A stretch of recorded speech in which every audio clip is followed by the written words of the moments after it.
ಯಾರಪ್ಪ ಈ ಟೈಮಲ್ಲಿ ಫೋನ್ ಮಾಡ್ತಾ ಇರೋದು? ಇವ್ರು ಯಾಕೆ ಇಷ್ಟೊತ್ತಲ್ಲಿ ಕಾಲ್ ಮಾಡ್ತಾ ಇದ್ದಾರೆ? ಮನೇಲಿ ಏನಾದರೂ ಆಯ್ತಾ? ಹಲೋ ಹಲೋ, ನಿನಗೆ ಫೋನ್ ಪಿಕ್ ಮಾಡೋದಿಕ್ಕೆ ಎಷ್ಟೊತ್ತು ಬೇಕು? ವಂಶಿ ಅವರೇ, ಏನಾಯ್ತು? ಏನಾದರೂ ಪ್ರಾಬ್ಲಮ್ ಆಯ್ತಾ? ಹಾ ಹೌದು, ತುಂಬಾ ದೊಡ್ಡ ಪ್ರಾಬ್ಲಮ್ ಆಗಿದೆ. ಹಾ, ಏನು ಏನಾಯ್ತು? ಮನೆಯವ್ರಿಗೇನು ಆಗಿಲ್ಲ ತಾನೆ? ಸದ್ಯಕ್ಕಂತೂ ಯಾರಿಗೂ ಏನೂ ಆಗಿಲ್ಲ. ಆದ್ರೆ ನೀನ್ ನನಗೆ ಗಿಫ್ಟ್ ತರದೆ ಹೋದ್ರೆ ಈ ಮನೇಲಿ ಒಂದು ಕೊಲೆ ಆಗತ್ತೆ. ಹಾ, ಗಿಫ್ಟಾ? ಏನ್ ಗಿಫ್ಟು? ಓಹ್, ಈ ನಾಚಿಕೆ ತಿಮ್ಮ ಅಂತೂ ಸ್ವಲ್ಪನೂ ರೊಮ್ಯಾಂಟಿಕ್ ಇಲ್ಲ. ಬೆಳಗ್ಗೆ ನನ್ನ ಬೀಳಿಸ್ದಿಯಲ್ಲ, ಅದಕ್ಕೆ ಅಂತ ನೋವಿನ ಎಣ್ಣೆ ತಗೊಂಬಾ. ಬಾಯ್.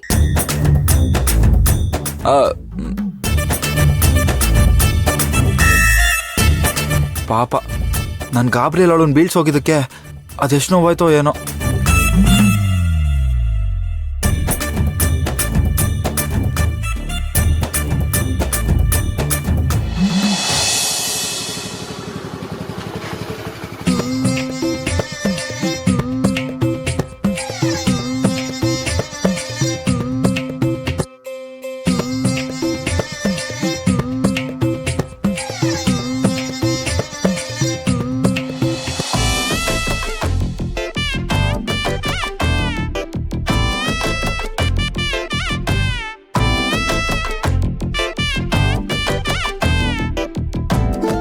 ಪಾಪ, ನಾನು ಬೇರೆ ಬೆಳಗ್ಗೆನೆ ಅವಳನ್ನ ಬೀಳಿಸ್ಬಿಟ್ಟೆ.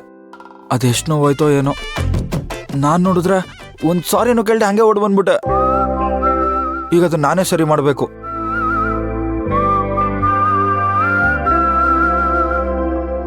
ಈ ನೋವಿನ ಎಣ್ಣೆನೇನೋ ತರ ತಂದೆ, ಆದ್ರೆ ಮನೆಯವ್ರ ಎದುರಿಗೆಲ್ಲ ಹೇಗೆ ತಗೊಂಡೋಗಿ ಕೊಡ್ಲಿ? ಅದು ಬೇರೆ ಆ ವಂಶಿ ರೂಮಲ್ಲಿ ಅವ್ರ ಅಪ್ಪ ಅಮ್ಮ ಎಲ್ಲ ಇರ್ತಾರೆ. ಅವ್ರೇನಾದ್ರೂ ನಾನು ನೋಡ್ಬಿಟ್ರೆ ಅಯ್ಯೋಯ್ಯೋ, ಏನಪ್ಪ ಮಾಡೋದು? ನಾನೊಂದ್ ವೇಳೆ ಏನಾದ್ರೂ ವಂಶಿ ಕೈಯಲ್ಲಿ ಸಿಗಾಕೊಂಡ್ರೆ ನನ್ನ ತಲೆ ತಿಂದಾಕ್ಬಿಡ್ತಾಳೆ. ಆದ್ರೆ ಪಾಪ, ಕಾಲ್ ನೋವು ಅಂತ ಹೇಳ್ತಾ ಇದ್ಲು. ಇದನ್ ಕೊಡದೆ ಹೋದ್ರೆ ತಪ್ಪಾಗುತ್ತೆ.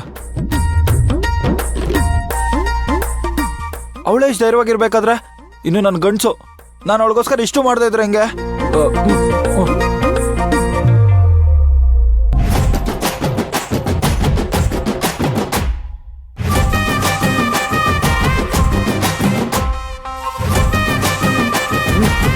ಏನು, ಆ ವಂಶಿ ಒಬ್ಳಿಗೇನೆ ಧೈರ್ಯ ಇರೋದು? ಅವಳೊಬ್ಳಿಗೇನೆ ಹೀರೋಯಿನ್ ತರ ರೆಡಿ ಆಗಿ ಬರೋದು?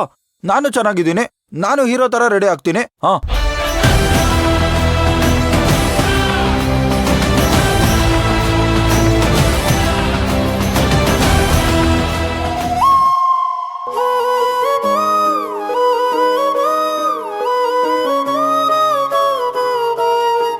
ನೀವು ಫೈಟಿಂಗ್ ಮಾಡುವಾಗ ನಮ್ ದಾದನ್ ತರ ಎಡ್ಗೈಲಿರೋ ಖಡ್ಗನ ಸರಿ ಮಾಡ್ಕೊಳ್ಳೋದಂತೂ ಇನ್ನೂ ಸೂಪರು. ವಂಶಿಗೆ ನನ್ನ ಟವಲ್ನ ಈ ತರ ತಿರುವಿ ಹಾಕೊಳ್ಳೋದು, ಕೈ ಕಡಗ ಹಾಕೊಂಡು ಸರ್ಸ್ಕೊಳ್ಳೋದು, ಇವೆಲ್ಲ ತುಂಬಾ ಇಷ್ಟ ಅಲ್ವಾ? ಅವಳು ಖುಷಿ ಆಗ್ಬೇಕು ಅಂದ್ರೆ ಆ ಖಡಗನ ನಾನು ಮತ್ತೆ ಹಾಕೋಬೇಕು.